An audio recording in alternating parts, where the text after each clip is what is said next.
What you are about to see is the unedited clip, the undeniable evidence of Deputy President Paul Mashatile not only dodging a simple question about his multi-million rand mansions, but openly bullying the journalist who dared to ask it. This is the moment the facade crumbled, and the raw contempt for accountability was laid bare for the entire nation to see. Watch closely. Please indulge me on this one. I'm sure you are aware of the reports that have been circulating, particularly with regards to the declarations that you made in Parliament, with regards to the properties that you owned. The issue that perhaps South Africans are concerned about is there seems to be an allegation that senior government officials are using their positions to amass wealth and live in luxury. What is your response, particularly as it pertains to you? What properties do I own? The one in Constantia that you declared in Parliament? No. People must read. That's just first thing you must learn in life. There's nothing in Parliament that I said I own a house. I said I live there. That house is owned by my son-in-law. It's a very simple thing to read. So what's the problem? The allegations, Deputy President, that government officials are using their positions in government to amass wealth for their families. What is your reaction just on that, basically? Which government officials? Politicians in particular. Which politicians? The allegation, Deputy President, that you in your position are using the... Are you talking about me or politicians? You in particular, with regards to just these allegations. But I've answered. I don't use government money. There's no government money in those houses. So what are you looking for? It's not government money. So I don't know what are your problems. It's a private home. It's owned by the family. It's not government. So how does government come in? I work for government. I get paid a salary. That's all. I'm here to push development in the rural areas. Not to come and talk about my property in Cape Town. The evidence, as they say, is in the pudding. And in this case, the pudding is a devastating paper trail of declarations and denials that simply do not add up. According to the Parliamentary Register, Deputy President Paul Mashatile declared ownership of 2 luxury properties, a 28.9 million estate in Constantia, Cape Town, and another in Waterfall, Midrand, with a combined value of 65 million.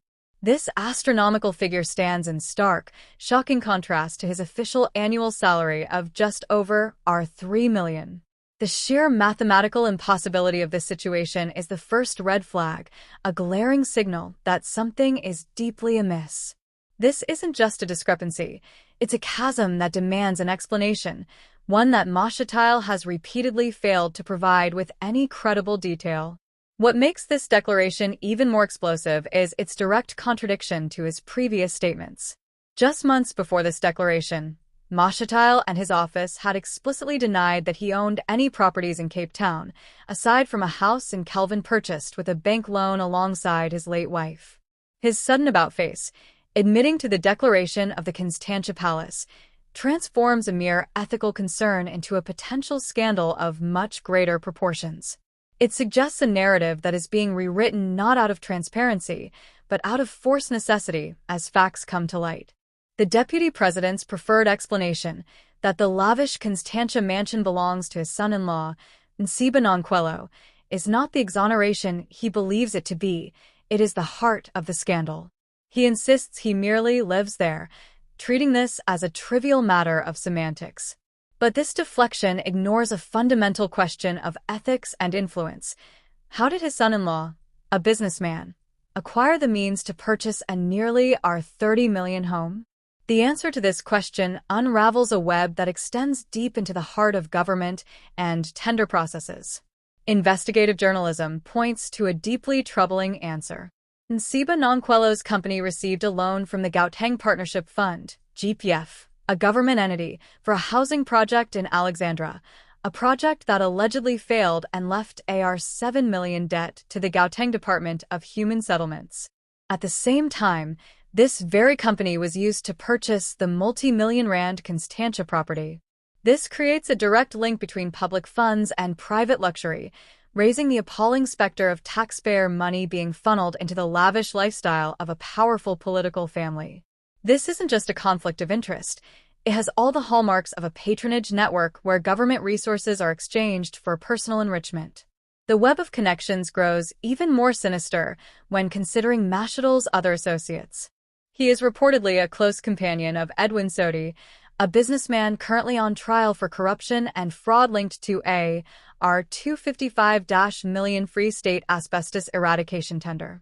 The investigation alleges that Mashatile has perfected the art of enjoying a life of excess, stays in luxury homes, undisclosed payments to romantic partners, without having any of it officially registered in his name or directly paying for it himself.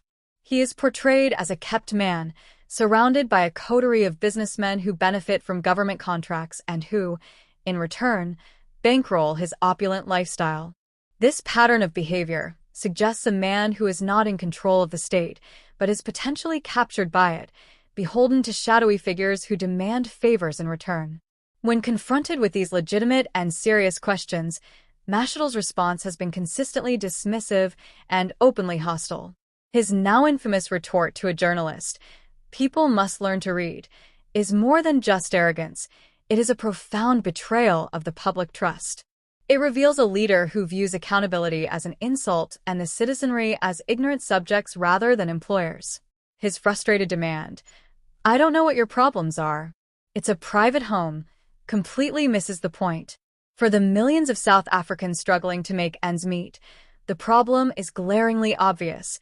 It is the corrosive perception that their leaders are enriching themselves through a system of nepotism and corruption, all while refusing to answer for it. The political fallout is inevitable and severe.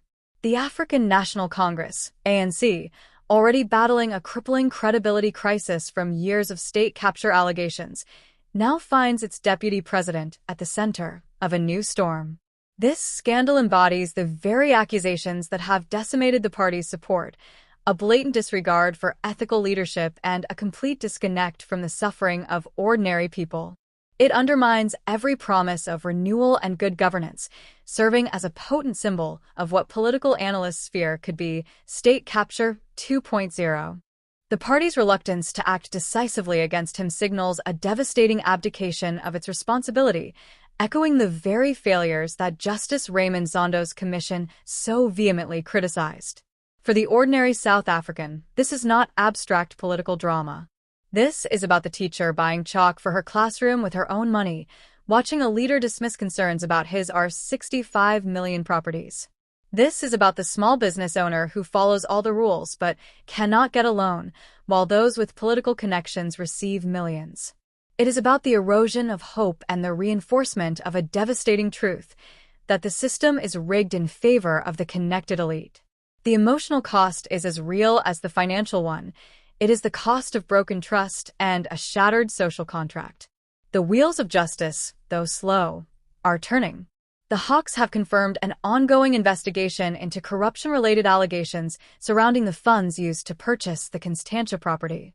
Furthermore, the Gauteng Department of Human Settlements has launched its own probe into the loans awarded to Nonkwelo's company.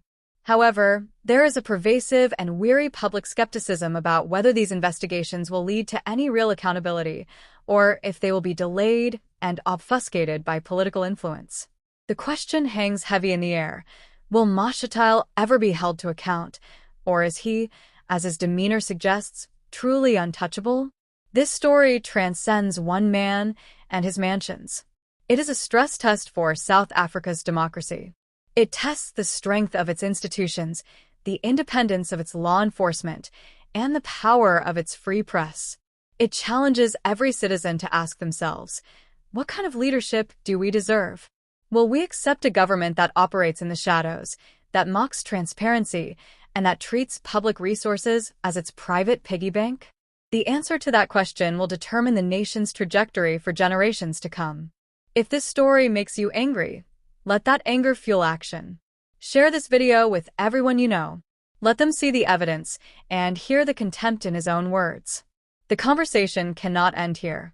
We want to hear from you in the comments below. Do you believe that true justice is possible in this case? This fight requires all of us. subscribe to this channel and hit the notification bell. We are committed to following this story and every other story where power needs to be held to account. We will not look away, and we urge you not to either. Together, we can ensure that the demand for answers is louder than the silence of complicity. The future of our democracy depends on it.